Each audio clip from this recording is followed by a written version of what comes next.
Aujourd'hui, avec le pasteur Joseph Prince, plongeons directement dans la parole de Dieu. Ce que je vais partager aujourd'hui va probablement vous bénir. Et il se pourrait que vous soyez intrigués par ce que je vais dire. Mais pour entendre mon cœur, écoutez le sermon en entier. Et vous verrez que vous n'avez pas compris. Peut-être que vous priez, mais vous priez d'une manière qui ne donne pas de résultat. Dans ce sermon, nous aborderons tout cela. Et je prie dans le nom de Jésus que vous entendiez la parole, Réma, la parole que vous avez besoin d'entendre.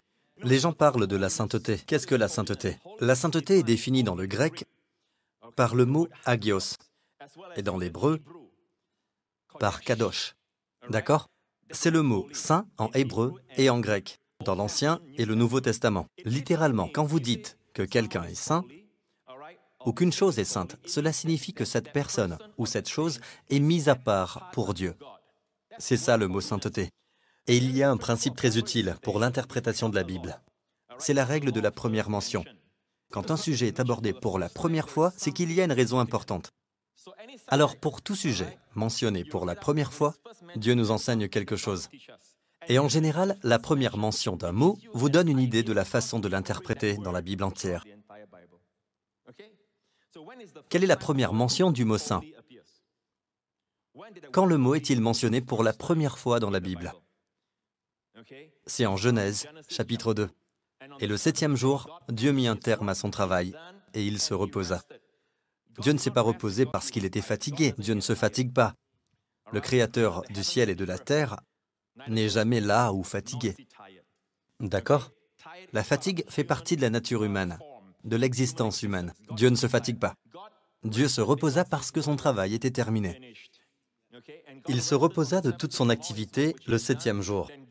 Dieu bénit le 7e jour et en fit un jour saint. Dans certaines versions, il est écrit « il le sanctifia », c'est-à-dire rendre saint. Kadosh. Kadosh, saint.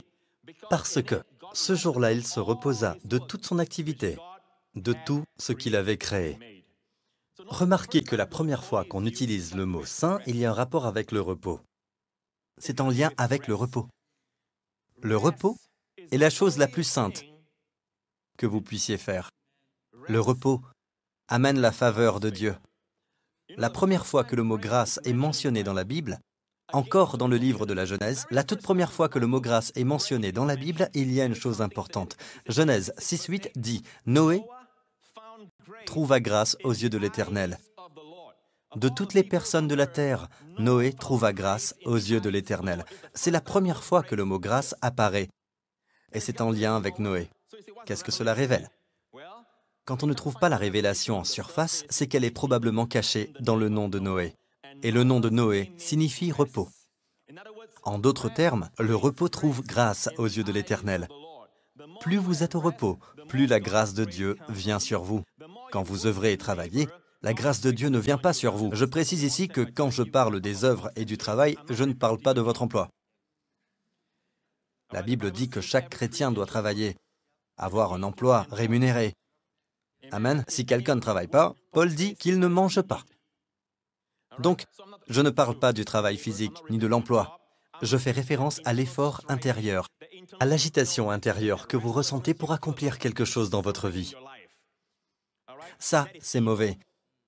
J'ai dit que c'est mauvais. Vous savez, Dieu veut que vous ayez le repos du cœur. Le seul travail du chrétien dans Hébreux 4 plutôt, au verset 9, il reste donc un repos de sabbatismos dans le grec, pour le peuple de Dieu. En effet, celui qui entre dans le repos de Dieu se repose lui aussi. Dites, se repose. De son activité, tout comme Dieu s'est reposé de la sienne. Dieu s'est reposé parce que son travail était terminé. Et Dieu nous dit, vous devez avoir la même attitude. Vous devez vous reposer comme moi. Mais nous disons, il y a des choses à faire. Il y a des couches à changer, des repas à préparer. Si c'est vous qui cuisinez et non votre aide ménagère. Il y a encore des choses à faire, des tâches à terminer. Mais Dieu dit que le travail est terminé. Nous devons entrer dans le repos de Dieu, revenir et faire ces choses. Vous serez surpris de voir que lorsque vous faites ces choses sans stress, sans un esprit de labeur, vous accomplissez ces choses avec une touche du ciel. D'accord? Apportez ma chaise. Le seul endroit où la Bible dit De travailler, c'est ici. Le seul travail du chrétien est ceci. Verset 11. Empressons-nous donc d'entrer dans ce repos. Dites, empressons-nous. Ne soyez pas distraits, ce n'est qu'une chaise. Je suis sûr que vous avez déjà vu des chaises. Disons ensemble, empressons-nous d'entrer dans ce repos. Alors, le seul travail, je veux vous donner un devoir. D'accord? Essayez cela pendant une semaine. Votre seul travail est de vous empresser de vous reposer. Vous empresser de vous reposer. C'est votre seul travail. La Bible dit, dans Éphésiens chapitre 2, Dieu est riche en compassion. Quelle belle expression, riche en compassion. Nulle part il n'est dit qu'il est riche en colère. Dieu se fâche, mais il n'est pas riche en colère. Il est riche en compassion. D'accord? À cause du grand amour dont il nous a aimés. Nous qui étions morts en raison de nos fautes, il nous a rendus à la vie avec Christ. C'est par grâce que vous êtes sauvés. Il nous a ressuscités. Le nous ici ne comprend pas que vous et votre ami, ni que vous et moi. C'est vous et Christ. Moi et Christ, ensemble. Quand Dieu a ressuscité Jésus d'entre les morts, Dieu m'a ressuscité avec lui. Il vous a ressuscité avec Jésus. D'accord? Et Dieu nous a fait asseoir avec lui. Dieu nous a fait asseoir avec Jésus dans les lieux célestes, en Jésus-Christ. Pourquoi?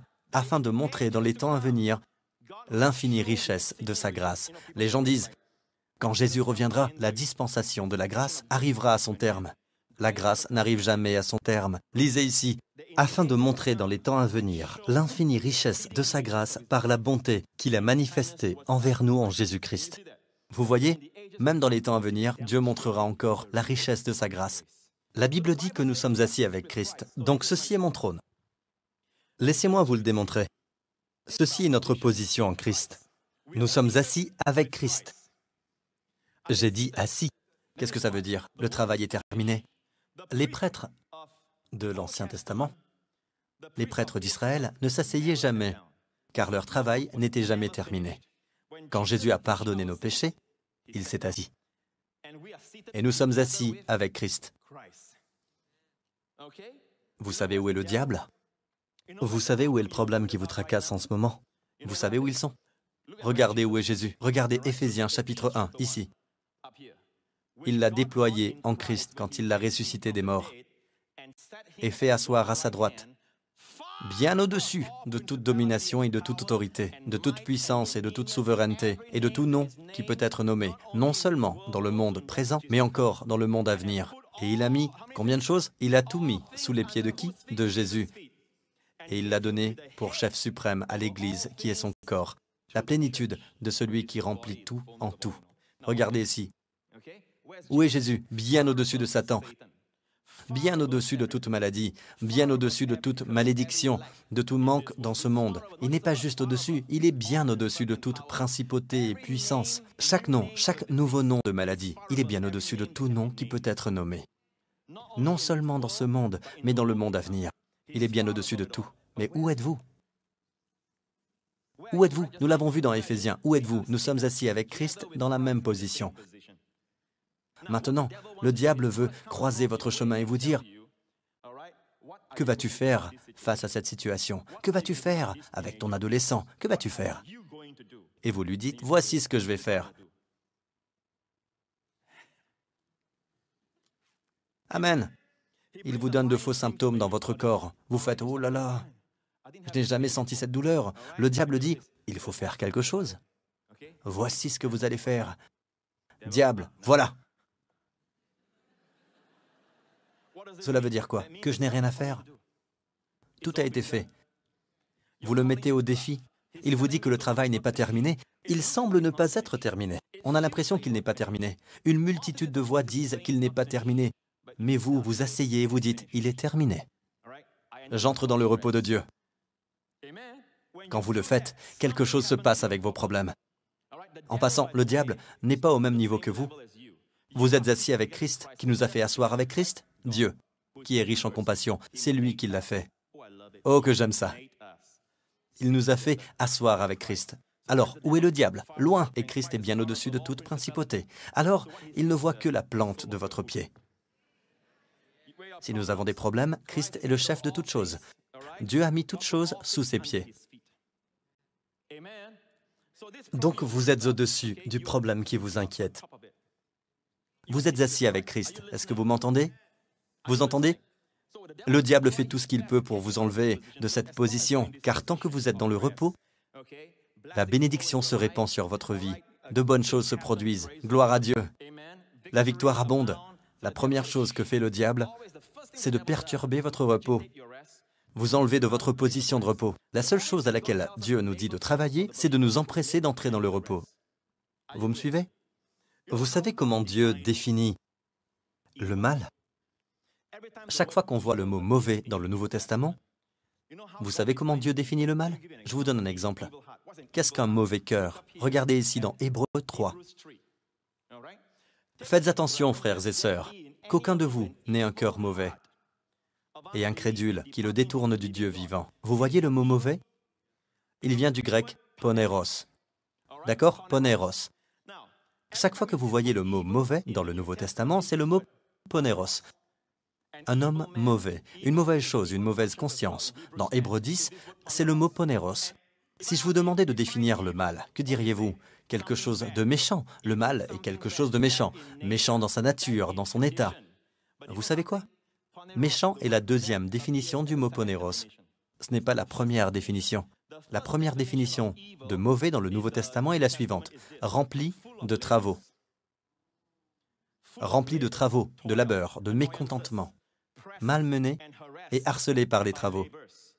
La définition numéro 2 est méchant. Méchant dans sa nature ou son état, d'accord? Donc, en fait, quand Dieu dit de ne pas avoir un cœur mauvais, qu'est-ce qu'un cœur mauvais? Nous pensons à méchant. Mais la première définition est un cœur plein de labeur.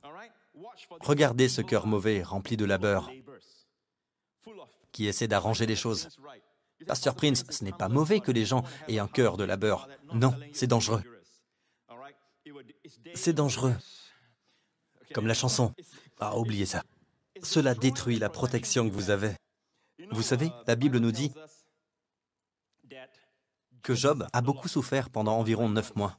Ces souffrances n'ont pas duré des années. On a l'impression qu'elles ont duré des années. Non, il a souffert que 9 mois.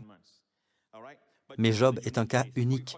Avant de vous identifier à Job, rappelez-vous que Job a dit à Dieu qu'il voulait un arbitre, un intermédiaire, un avocat à la droite de Dieu. Ce qu'il voulait et désirait, c'était notre réalité. Job n'avait pas un grand prêtre à la droite de Dieu. Mais Job a dit ceci. Dans Job 3, « Ce dont j'ai peur, c'est ce qui m'arrive. Ce que je redoute, c'est ce qui m'atteint. » Nous citons souvent la première partie, mais les gens oublient que la peur naît de l'agitation. Au verset 26, « Je n'ai ni tranquillité, ni paix, ni repos. » C'est la tourmente qui survient. En d'autres termes, 1 plus 1 plus 1 égale 3, la tourmente. Pas de tranquillité, pas de paix, pas de repos. Égale quoi? La tourmente. En passant, Dieu utilise 3 mots hébreux pour le repos dans ce verset. Et le nom de Noé est le dernier. Je n'ai pas de Noé. 3 mots pour faire comprendre le repos. Il s'agissait de Job. Comment Job a-t-il eu des ennuis? Job est devenu affolé, troublé, agité, inquiet. Et vous serez surpris de voir comment il en est venu à cela. Vous savez comment? Par une chose spirituelle. La Bible dit que Job se levait tous les matins, offrait des sacrifices pour tous ses enfants, en disant sans cesse dans son cœur, « Peut-être mes fils ont-ils péché, peut-être ont-ils offensé Dieu dans leur cœur. » Voilà ce que Job faisait continuellement, dit la Bible. Tous les matins, il se levait et faisait ces choses. Ce verset de Job montre qu'il n'était ni tranquille, ni en repos. Et ce qu'il faisait était d'ordre spirituel. Est-ce que vous comprenez? Certaines personnes prennent la communion, mais elles le font à cause de la peur, du désespoir. Vous feriez bien de vous arrêter et de vous demander pourquoi je fais cela. Allez les amis, est-ce que vous comprenez? Quand vous lâchez prise, est-ce que tout s'écroule? Non. Quand vous lâchez prise, tout retombe dans une autre main. Quand vous vous y accrochez, cette autre main lâche prise. Sachez que la main de Dieu, du Dieu Tout-Puissant, est plus grande que la vôtre. Alors, il faut que l'enfant de Dieu apprenne à se reposer. Notre seul travail est de nous empresser de nous reposer. Vous me suivez? Je disais tout à l'heure qu'il y a quelques années, le Seigneur m'a dit ceci. « Mon fils, regarde les différents domaines de ta vie. Dans les domaines où tu ne t'inquiètes pas, Dieu pourvoit. Dans les choses pour lesquelles tu t'inquiètes, il y a un obstacle. » Et je vais conclure avec cette image qu'il m'a montrée. Dieu m'a montré que sa provision est toujours suffisante, que le travail est fait. Il est terminé. Mais le problème est de notre côté. Quand vous vous inquiétez, vous écrasez ce que Dieu veut vous donner. Regardez cette image. La bénédiction, la prospérité, toutes les bonnes choses que Dieu a accomplies. Vous savez qui a payé pour elles? Oui, Jésus sur la croix a dit, mettez cela sur la carte du Maître. Il a tout payé. Le pardon des péchés, la provision pour vous et votre famille, la santé, la guérison, il a payé pour cela. Nous pensons toujours que notre prière est d'amener Dieu à faire quelque chose. Notre prière est de faire en sorte que Dieu donne. Non, ce n'est pas ce qu'est la prière. Cette prière est erronée. Notre prière est de le remercier, la plupart du temps. Oui, il y a des prières de requête, mais vous demandez une chose une fois, puis vous remerciez Dieu sans cesse. Quand vous y pensez, Seigneur, c'est entre tes mains, c'est toi qui t'en occupes. C'est entre tes mains, Seigneur. J'enlève mes mains. Cela doit être votre prière, amen. On se demande pourquoi Dieu ne donne pas alors que Dieu pourvoit. Mais quand vous vous inquiétez, voici ce qui arrive. La main est une main invisible. Ce n'est pas la main de Dieu. C'est en fait la vôtre. Quand vous vous inquiétez, vous l'écrasez. La bénédiction est écrasée dans votre vie, mais quelqu'un à côté de vous en profite parce qu'il ne s'inquiète pas pour cela. Il ne s'inquiète pas. Chaque fois que vous lâchez prise, Jésus dit littéralement dans le Sermon sur la montagne, « Si vous ne vous inquiétez pas pour le vêtement, Dieu vous vêtira mieux que Salomon dans toute sa gloire. » C'est ce qu'il dit. Il dit que Dieu vous vêtira mieux que Salomon dans toute sa gloire. Ne vous inquiétez pas de ce que vous mangerez. Et même, ne vous inquiétez pas du lendemain. Si vous prenez les mots, ne vous inquiétez pas du lendemain, vous pouvez penser, « Seigneur, tu me dis d'être irresponsable. » Non, il vous dit d'être plus responsable. Votre plus grande responsabilité, la chose la plus sainte que vous puissiez faire, c'est de vous reposer. Et quand vous vous reposez, ceci se produit. Boum! La provision coule tout simplement. Quand vous vous inquiétez, lâchez prise. D'accord? Écoutez, vous avez entendu la parole de Dieu. Vous dites, Pasteur Prince, c'est si simple. Oui, les choses de Dieu sont simples, mais puissantes. D'accord? Maintenant, le message passe, la grâce coule, vous ressentez la joie. Vous dites, « Hey, c'est clair, mec. Allons, Pasteur Prince. Hey, je sais toutes ces choses, mon frère. » Vous savez, la grâce coule, vous le ressentez. Lundi arrive. La voix du Pasteur Prince n'est plus là. Assurez-vous de ne pas vous inquiéter, d'accord? S'inquiéter? Commencez à penser, c'était peut-être à cause de l'onction. Elle est peut-être partie. Non, regardez où vous l'avez écrasée, où vous avez commencé à vous inquiéter. Et le diable peut utiliser la plus légitime des inquiétudes dans votre vie pour faire cesser l'onction. La seule chose à faire, empressez-vous d'entrer dans le repos. Empressez-vous d'entrer dans le repos. Lorsque vous priez, assurez-vous que ce soit dans le repos. Amen. Empressons-nous. Disons-le ensemble. Empressons-nous. Montrez-leur Hébreux 4 au verset 11. Nous allons conclure avec ceci. Lisons-le ensemble. Empressons-nous donc d'entrer dans le repos, afin que personne ne tombe en donnant le même exemple de désobéissance. Remarquez que le contraire de la désobéissance devrait être l'obéissance. Mais non, c'est le repos. Le contraire de la désobéissance est le repos. Quand vous n'êtes pas dans le repos, vous êtes dans la désobéissance. Et avec ça, nous voilà à la fin de mon sermon. Alléluia, que Dieu vous bénisse. Gloire au Seigneur. Église, levez-vous. Permettez-moi de vous bénir. Rappelez-vous ceci. Il y aura un combat. Mais je veux que vous luttiez pour rester dans le repos. Le diable ne vous laissera pas tranquille avec ce message. Il fera en sorte que des choses vous agitent, vous troublent, mais refusez d'être agités. Battez-vous pour rester dans le repos. empressez-vous d'entrer dans le repos. Votre combat n'est pas de vous battre, mais de rester dans le repos. Père Céleste, je te remercie pour ta parole aujourd'hui. Je te remercie encore de nous rappeler que le travail est terminé. Tout a été accompli pour nous, Seigneur. Et tu nous as donné tout ce qui contribue à la vie et à la piété. Père, je te prie, dans la prochaine semaine, de donner à ton peuple une paix et un repos irrésistibles. Donne-leur un échantillon de ce que peut être cette vie de repos, de la façon de marcher sans cesse sur le chemin du repos. Père, je te prie d'accorder à chacun cette semaine de goûter à ce repos, en dépit des circonstances. Père, je prie pour une paix profonde, un repos profond qui s'installe dans leur cœur et leur esprit malgré eux, et que cette paix soit profonde. Merci, Père, au nom de Jésus. Et tous disent Amen. Que Dieu vous bénisse tous.